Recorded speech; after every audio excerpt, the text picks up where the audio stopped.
Herkese merhabalar, Elif'in mutfağına hoş geldiniz. Bugün sizlere enfes lezzeti ve harika görseliyle sofralarınızı süsleyecek nefis bir ana yemek, patates sandal tarifimi paylaşmak istiyorum.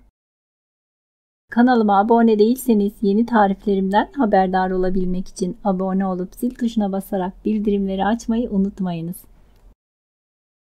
Beğeni ve yorumlarınızı bekliyorum. 7 adet büyük boy patatesin kabuklarını soyalım. Daha sonra ortadan ikiye bölelim. Videoda gördüğünüz gibi tatlı kaşığı ile patateslerimizin iç kısmını oyalım. Bu şekilde oyup bütün patateslerimizi hazırlayalım.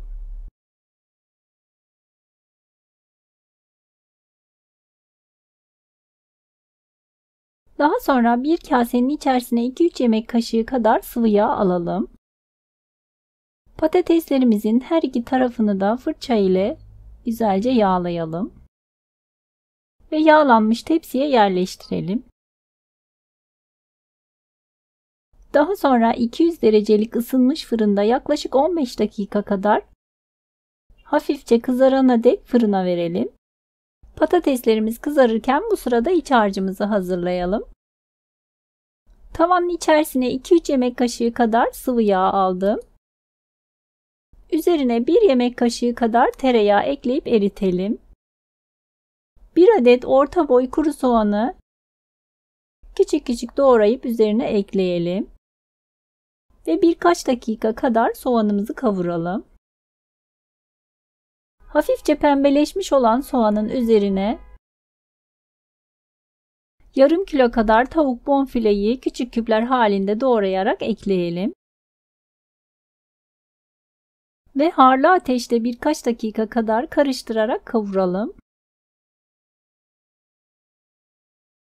Bakın bir süre sonra tavuk kendi suyunu salıyor. Salmış olduğu suyunu tamamen çekene dek kavurmaya devam edelim.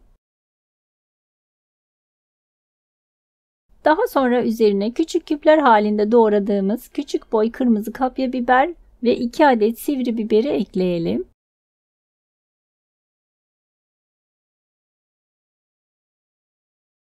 Birkaç dakika daha kavurmaya devam edelim. Daha sonra üzerine 5-6 adet tavukların büyüklüğü kadar küçük küpler halinde doğradığımız mantarları ekleyelim. Birkaç dakika kadar da mantarla birlikte kavurmaya devam edelim.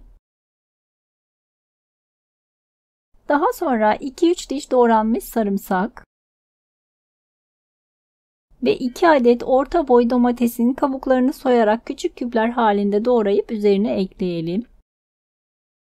Ve 1 tatlı kaşığı domates salçası, birer çay kaşığı kadar kekik, kimyon, karabiber, pul biber ve yaklaşık 1 tatlı kaşığı kadar tuz ekleyelim. Güzelce karıştırarak tavamızın kapağını kapatalım. Ve kısık ateşte yaklaşık 5 dakika kadar pişirelim.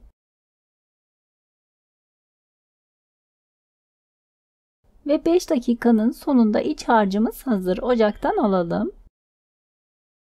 Ve yaklaşık 15 dakikada kızaran patateslerimizi fırından alalım. Bakın gördüğünüz gibi her iki tarafı da hafifçe kızardı. Dikdörtgen borcamın içerisine yerleştirelim. Veya bir tepsiye de yerleştirebilirsiniz. Daha sonra iç harcımızı patateslerin içlerine eşit miktarda paylaştırarak dolduralım. Yemeğimizin sosu için 1 yemek kaşığı domates salçası, yarım çay kaşığı kadar tuz ve 2 su bardağı sıcak su ekleyip sosumuzu karıştıralım. Borcamın kenarından üzerine dökelim. Daha sonra 200 derecelik ısınmış fırında yaklaşık 15 dakika kadar pişirelim. Daha sonra fırından alalım ve her bir patatesin üzerine bir tutam kadar rendelenmiş kaşar peyniri serpiştirelim. Daha sonra yemeğimizi tekrardan fırına verelim. 200 derecelik fırında kaşar peyniri eriyip üzeri hafifçe kızarana dek yaklaşık 10 dakika kadar pişirelim. Ve fırından çıkan patatesli tavuk sandallarımız servis için hazır. Sizler pilavla birlikte servis edebilirsiniz.